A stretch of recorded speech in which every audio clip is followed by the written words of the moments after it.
एकरी किती बियाणं लागतं? एकरी आपलं जसं बियाण्याची तिथं हे असन म्हणजे 5 नंबर 6 नंबर एक हे असतात त्यांचे. बरोबर. लहान मोठा म्हणजे असं साईज असते. साईज असते. जर समजा 5 नंबरचं बियाणं असलं आपलं तर आपल्याला एकरी फक्त अवघ्या 7 गोण्या लागतात. आणि जर 8 नंबरचं बियाणं असेल तर एकरी आपल्याला 15 गोण्या लागतात. 15 गोण्या. हो. एका गोणीमध्ये किती किलो असते साधारण? 50 किलो. 50 किलो. बरोबर.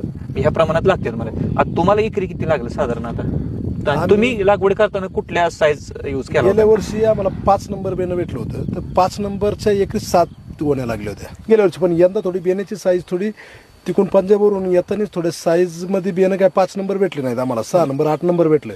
यंदा आम्हाला जवळपास 15 कट्टे एकरी लागले.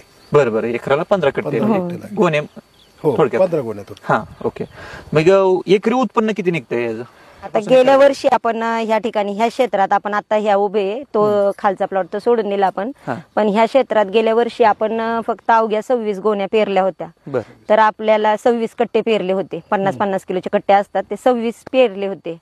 तर त्याच्यात आपल्याला जवळजवळ 950 कट्टे बटाट्याचे निघालेले आहेत. 950 गोण्या 950 गोण्या निघालेल्या आहेत. बरोबर. आणि दर काय भेटला तुम्हाला? दर आपण जागेवरच दिला होता व्यापाऱ्याला. तर 16.5 रुपयांनी दर हा दिला होता. 16.5 रुपये. 16.5